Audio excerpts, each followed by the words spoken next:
I chose to do my case study on a student that I worked while assisting in K2 in kindergarten at my ESL school.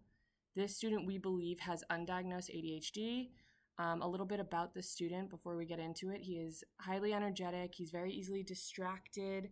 He struggles to pay attention in class. He struggles to complete activities, both on time and just in general. And because of his sort of abrasive personality and how disruptive he can be, he struggles to make friends with peers and socialize sort of normally, even at recess. He is one of 6 children, so he has a lot of siblings, 2 older, 3 younger.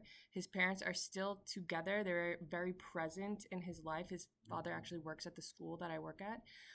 However, they've admitted to not having a ton of time to dedicate to each of their children individually, and I think maybe his acting out is sometimes a way of receiving attention from the teachers and his peers. His older siblings often act as caretakers.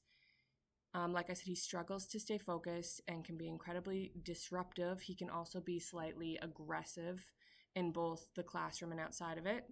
He really struggles to remain seated. It's nearly impossible.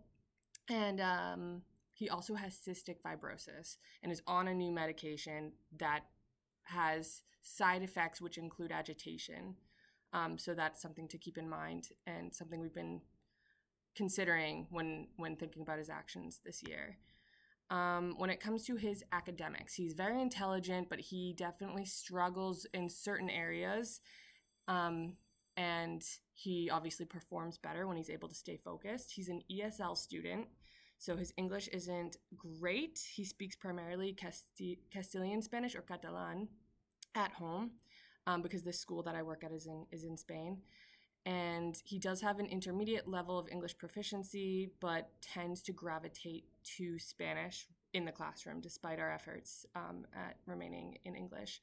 He thrives in artistic environments, so he loves art. His mother is an artist, and he's actually very talented for how old he is. And he's definitely more interested in academics that contain an artistic element. And because of this, we've tried, including more art-related activities in all of our subjects in order to kind of keep his focus. He is meeting grade level expectations in all subject areas and has shown improvements in English throughout the year. So he's grown a lot. And the assessments we took show this. Going back to his relationship with his peers, like I said, he has a difficult relationship with many of them. His outbursts often result in unintended injuries. He definitely doesn't mean to be as aggressive as he is. I don't think any of it is malicious. However, because he's so sort of all over the place, he is not able to sometimes control, or it feels like he's sometimes unable to control, like his physicality and like his actions towards others. And he's actually also sort of a larger student in comparison to his peers. He's very tall. So like I said, there's been incidents.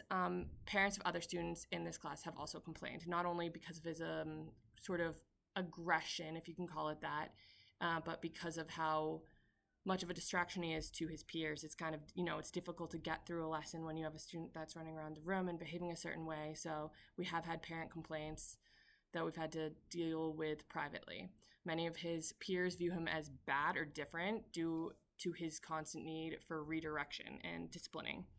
I think also they hear us call his name out often in class, and in their minds now think, oh, the student is bad because he's constantly being redirected. Meetings with the parents. After a week-long in-class evaluation, which a member of SSS, our Student Support Services, sat in on, we met with his parents. His mother admitted her brother acted similarly in school. So this is sort of something that she's seen before with her younger brother, and that he was later diagnosed with autism, which is another thing that we're considering with this student. She also mentioned that her brother, meaning the student's uncle, performed better academically when working on projects which interested him personally, and that tied back into his autism diagnosis. It was something that her brother's teachers were recommended to do in order to keep him focused, and it had good results.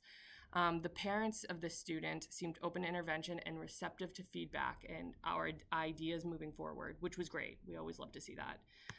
The results of evaluation from an SSS member. The results from the evaluation determined that though he shows many signs of ADHD and potentially autism, there wasn't enough evidence at this age and this time in his life, his academic career, to concretely diagnose him. The data collections over the past several months have shown that he is meeting grade level expectations in academics. The main concern continues to be with behavioral management and keeping him focused long enough to complete tasks. Strategies that we have tried. We've communicated clear expectations daily, both with him and with his parents. We've sort of had him on a behavior management plan. We've implemented positive reinforcement. We praise his positive behaviors. We reinforce desired actions. We create behavior charts. We like to try and teach social skills by modeling appropriate behaviors. We've even used puppets to sort of mime. Like if a certain situation happens and it goes, like say he accidentally hurts another student and he doesn't seem to understand why they feel the way they feel, we've sat him down and recreated the incident using puppets, and he seemed to understand better why a student might feel badly after an interaction with him.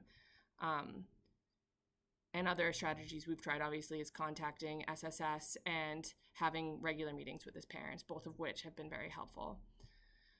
Our next steps moving forward, SSS recommends he gets an out-of-school evaluation, checking for disabilities, and following a diagnosis, we recommend potentially a shadow teacher. We've had success in the past with certain students with shadow teachers, and oftentimes that's only a necessary thing up until a certain grade point. I know a student that I used to work with, once he reached like third grade, he was better at controlling himself, and they had found a system that worked for him, and following that, he no longer needed a shadow teacher. So I think that might be a good thing to have in the next year or two and go from there. And also to continue to make our lessons interesting to him, to keep him engaged. So including art whenever we can, and allowing for movement breaks. We obviously also do that pretty often. We do like go noodle dances and we do stretches and stuff like that, just, to help him release his energy before a new task. But yes, that is what we've tried so far, and we're looking forward to seeing more improvements with this student.